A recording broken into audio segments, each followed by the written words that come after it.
Boa noite. Espero que vocês estejam bem vivos, né? Depois tem happy hour, não é? No final a gente anuncia. Bom, vou ficar por aqui porque tem uma colinha aqui. Primeiro, eu queria agradecer demais o convite. Esses dias têm sido muito bons. E dizer que a minha fala não é só minha, né? A minha fala é resultado da conversa com vários e várias de vocês ao longo dos últimos anos. Eu dei uma de BuzzFeed e fiz 10 pontos que eu considero que são centrais para a gente continuar essa conversa sobre cooperativismo de plataforma. Algumas dessas questões vão estar num livro que eu vou publicar no ano que vem, e aí a gente pode continuar. Assim, 10 coisas para a gente continuar essa conversa. A primeira frase é dizer que a noção de cooperativismo de plataforma está em disputa. Eu acho que isso, hoje cedo, o Rafael Zanata coloca isso no O Elefante na Sala, e coloca uma importante lição também em termos de um diálogo entre as diferentes partes envolvidas, as diferentes manifestações envolvidas em relação ao cooperativismo de plataforma. Isso não é nada novo no mundo, se for pensar, desde a Rosa Luxemburgo já se falava dessas questões. Em 2017, a pesquisadora Marisol Sandoval fala que o cooperativismo de plataforma, ora, varia entre um ativismo empreendedor e, ora, entre projetos mais radicais. Então, essa questão das diversidades, das diferentes camadas. E, além desse diálogo, eu também considero que, para ter este diálogo, é preciso que cada dimensão esteja bem fortalecida. Porque, senão, a gente não tem um diálogo, a gente vai ter uma dissolução em algum projeto hegemônico de cooperativismo de plataforma. E aí, o que eu tenho feito para aprofundar também alguma dessas perspectivas, alguma dessas dimensões, é de falar em plataformas de propriedade de trabalhadores. Em algo que tem a sua especificidade dentro do movimento mais amplo do cooperativismo de plataforma. De, por um lado, reconhecer de que plataformas de propriedade de trabalhadores podem ser um movimento social, como o MTST, pode ser um coletivo, e que vão encontrar as suas maneiras, as suas construções, não necessariamente sob a questão da cooperativa. Então, esse é o primeiro ponto, a noção de cooperativismo de plataforma está em disputa. O segundo ponto que eu quero trazer, vamos olhar com mais atenção para várias das iniciativas e também de como teorizar e de como pensar em políticas públicas para plataformas de propriedade de trabalhadores, como algo em construção. Como algo também que vai não só negociar os sentidos do que significa as noções de coletivo, de cooperativa, como também a própria noção de plataforma, que foi algo que o Alexandre acabou de colocar em discutir. Mas o que estou falando como plataforma? O MTST tem um assistente virtual. O que define como plataforma e de que maneira será que a gente não está também, às vezes, ou muitas vezes, quando se fala em cooperativismo de plataforma, plataforma de propriedade de trabalhadores, se enxerga de uma maneira muito micro o que é essa plataforma. E como, às vezes, se cai em algum tecnosolucionismo em relação... Bom, será que precisamos de tantas plataformas assim? Então, o segundo ponto, eu considero as plataformas de propriedade de trabalhadores como algo em construção, como algo para se levar como coletivo, sem fórmula pronta, mas de maneira também olhar para a diversidade de iniciativas que já estão sendo construídas e a gente tem visto desde ontem. E é preciso valorizar essas iniciativas. O terceiro ponto é um ponto teórico. A gente precisa valorizar as geografias das teorias sobre o cooperativismo de plataforma. Isso quer dizer que as teorias não são feitas só em Nova York, em Londres ou em Oxford. Isso significa dizer que aqui na América Latina, na Índia, na Ásia, se produzem teorias sobre cooperativismo, sobre economia solidária, sobre trabalho. E o chamado Sul Global, que eu prefiro chamar de mundo majoritário, não é só lugar para exemplos específicos. Porque eu acho muito interessante, vem uma cidadezinha do interior da Europa e fala assim, temos aqui uma teoria universal. Ah, mas vocês do Brasil são específicos, os exemplos de vocês são só os específicos, vocês só podem aplicar a nossa teoria. Não, nós produzimos teoria.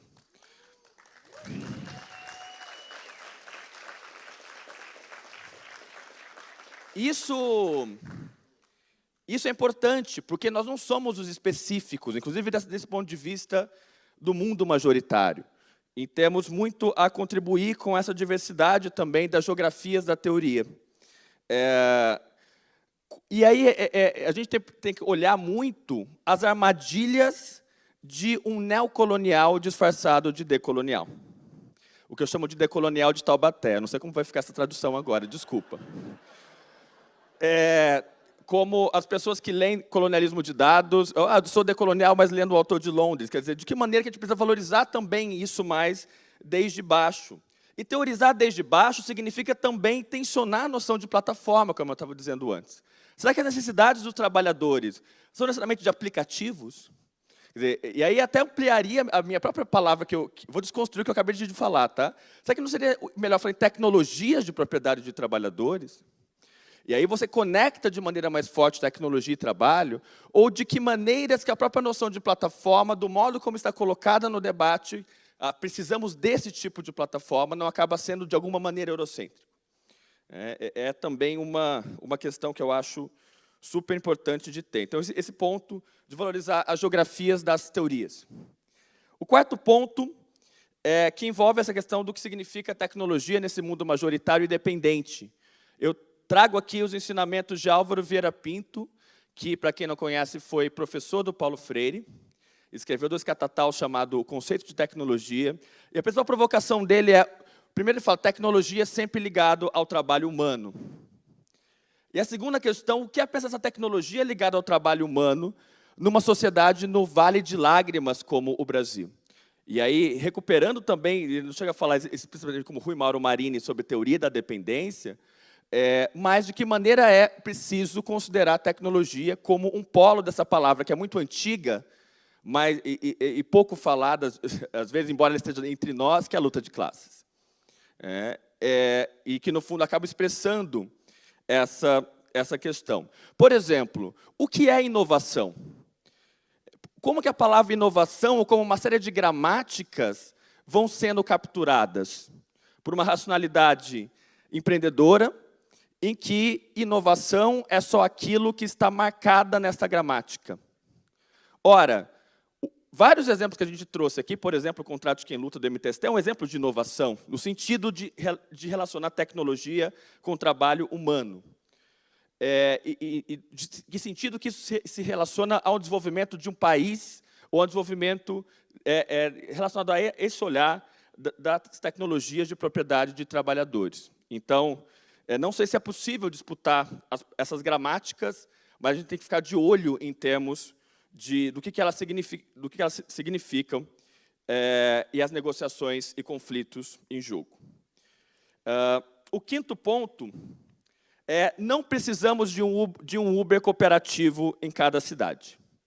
Não é esse o que a gente precisa. Cada cidade abrir... Vira e mexe, vem me falar, Rafael, como que eu faço para... Eu sou de uma prefeitura X, ou sou de um lugar... Eu quero abrir um Uber aqui.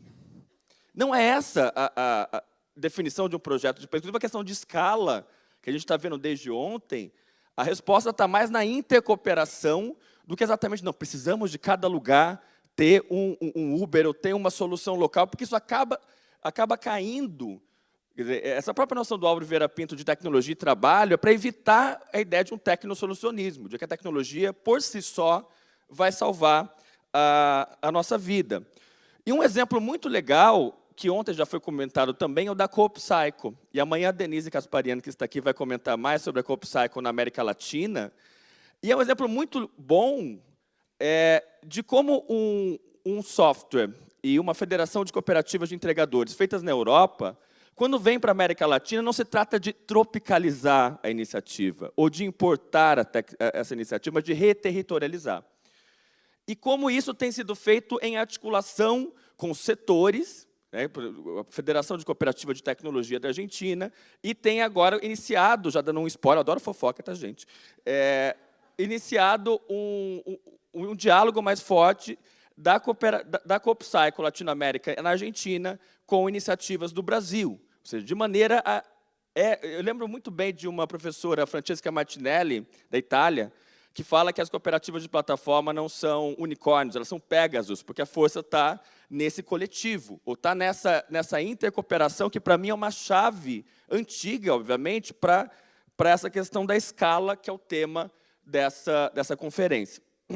Então, temos aí um exemplo no Sul e de cooperação no Sul, que é muito importante. Ponto 6 e o ponto 7 tem a ver com aprendizados. O primeiro aprendizado, que é o ponto 6, precisamos aprender com a economia solidária. O Rafael Zanata também joga essa bola hoje de manhã. De que maneiras que a própria história da economia solidária no Brasil tem a se conectar com os desafios das plataformas de propriedade de trabalhadores ou do cooperativismo de plataforma.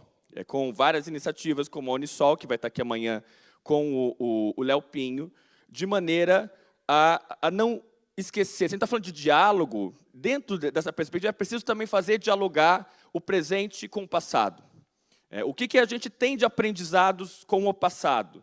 Com a América Latina, a gente também precisa aprender com as experiências das fábricas recuperadas, especialmente na Argentina. Isso falando tanto das potencialidades quanto dos limites. Isso foi pensar, inclusive, eu estudei cooperativa de jornalistas, de redações de jornal ocupadas por trabalhadores na Argentina nos últimos 5 anos. E tanto os potenciais quanto os limites. E uma das questões que mais me falavam na Argentina é: Rafael, não somos príncipes e princesas. Porque vem pesquisador aqui e começa a falar também: nossa, vocês são lindos, maravilhosos, adoro vocês. Tá, mas também a função do diálogo é você apontar também limites. Né? E é o que se espera também nessa relação ética entre pesquisadores, pesquisadoras e cooperativas e coletivos em geral, né? Que eu acho que é muito importante também. Então, aprender com a economia solidária é uma lição que a gente precisa levar e desde a América Latina.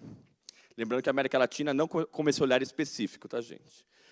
7º, precisamos aprender com os movimentos por outras tecnologias na América Latina. E, para mim, uma das chaves na América Latina está nessas diálogos entre movimentos de trabalhadores e movimentos de economia solidária, por um lado, e movimentos por tecnologias livres, que são históricos no Brasil. Recomendo que leiam um livro do Léo Folleto, A Cultura é Livre, para aprender um pouco desse processo também. E também aprendendo com o passado. Né? Tem um texto muito legal de um brasileiro chamado Rodrigo Oshigami, que chama Informática do Oprimido, e que fala como a Cuba socialista construiu algoritmos em bibliotecas públicas que não eram nem algoritmos dos Estados Unidos e nem da Rússia.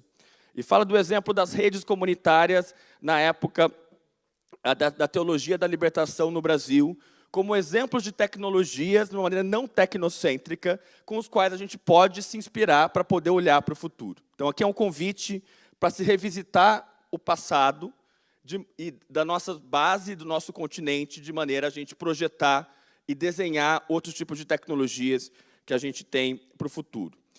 Acrescento a isso um aprendizado com discussões sobre inteligência artificial decolonial e como colegas têm discutido o que significa pensar essa palavra inteligência artificial, que às vezes não é nem inteligente nem artificial, e que também é uma palavra meio mágica, né? E que é preciso pensar a partir dos nossos próprios lugares.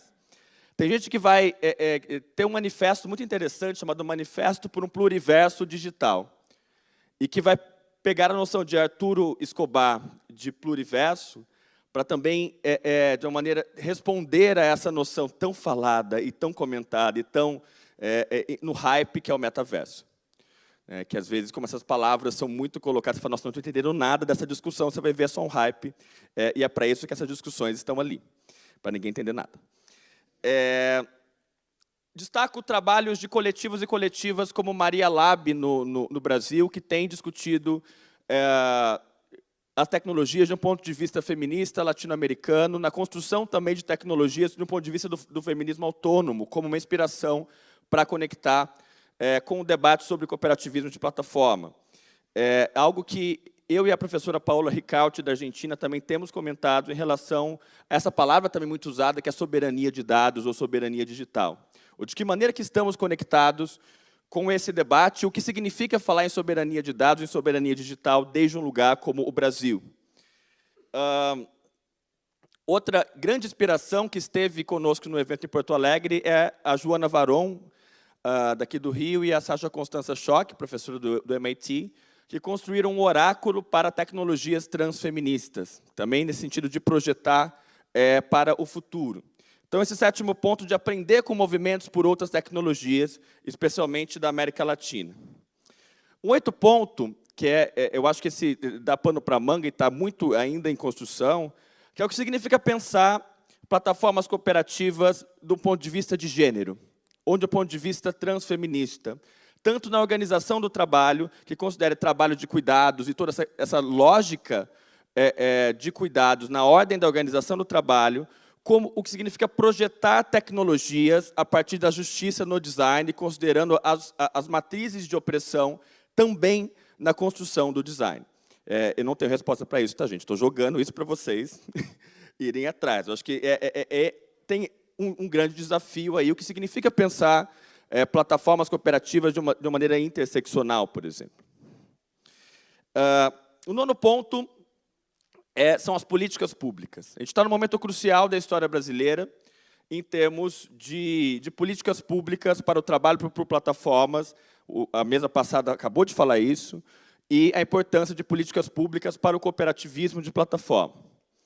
Como resultado do evento que a gente fez em Porto Alegre sobre o cooperativismo de plataforma e políticas públicas, a muitas mãos nasceu um plano de ação para o cooperativismo de plataforma no Brasil, que vocês podem achar no site digilabor.com.br/manifesto.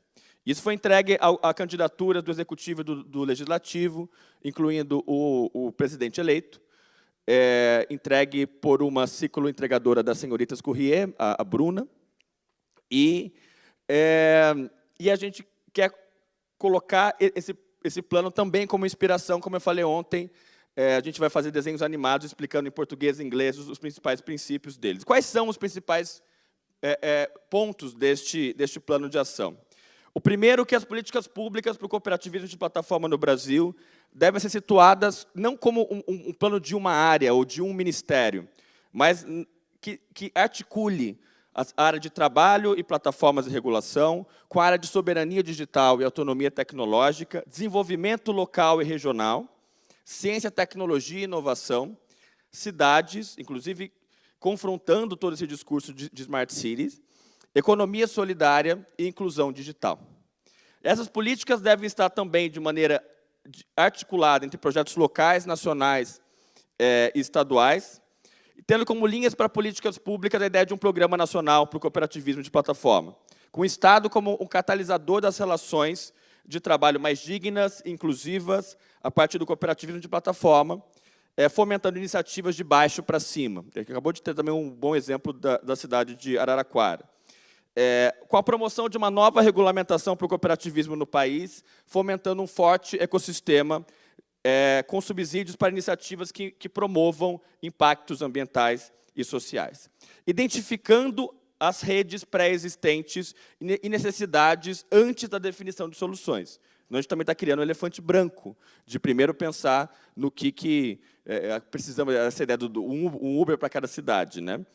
Promoção de linhas de fomento ao cooperativismo de plataforma, incentivando parcerias entre universidades e trabalhadores, e não só editais que fomentem Big Tech e universidades. Isso é fundamental também para as próprias universidades. Com incubação e aceleração de plataformas cooperativas em todo o país, com ênfase em soluções de tecnologias livres direcionadas a esses projetos. Articulação entre projetos de desenvolvimento regional, políticas digitais, trabalho e economia solidária para o desenvolvimento de políticas públicas para esta área. Com um programa também de formação e compartilhamento de recursos. E políticas para o desenvolvimento de plataformas cooperativas baseadas em tecnologias livres e auto-organização de trabalhadores.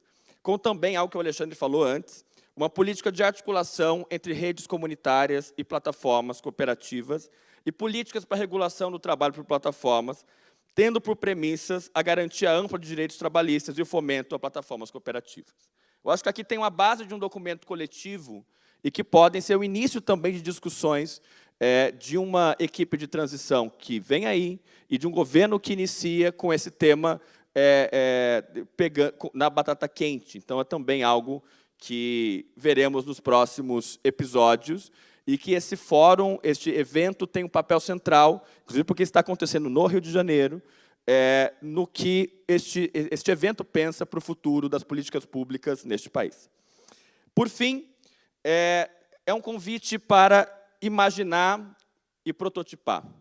E aí penso prototipar no sentido que o James Muldoon usa no livro dele, Socialismo de Plataforma, no sentido não de um protótipo que vire um modelo, nem de fórmula pronta, mas de experimentação.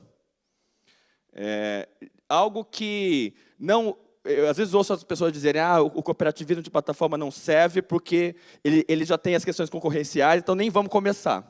É o que a gente ouve direto. E algo que o James Muldoon fala, a gente não precisa ter um projeto todo completo, a gente precisa ir construindo aos poucos. Aliás, é o que a gente sempre é cobrado, e quem é de cooperativa sabe, mas cadê tal coisa? Eu falei, calma, as coisas vão acontecendo. Não dá para esperar todas as soluções vindo. Mas é preciso que a gente ative, e isso foi falado em várias falas, ontem, hoje, sobre como falta conhecimento de iniciativas de plataformas cooperativas. Eu agora estou na Universidade de Toronto, eu achava, bom, e conhece... É como se cada vez a gente tivesse que iniciar todo esse debate. Vocês conhecem tal, vocês conhecem tal, vocês conhecem esse debate. Então, é cada vez mais também a partir do conhecimento do que já existe e do que já existiu, como eu falei no passado, como que a gente pode projetar o que vai ser esse futuro. Eu sempre falo que o cooperativismo de plataforma entendido como políticas pré-figurativas, ou seja, imaginar hoje, no micro, o mundo que a gente quer amanhã. Para evitar os sintomas mórbidos, de que maneira é que a gente pensa esse cooperativismo de plataforma, as plataformas ou tecnologias de propriedade de trabalhadores como brechas.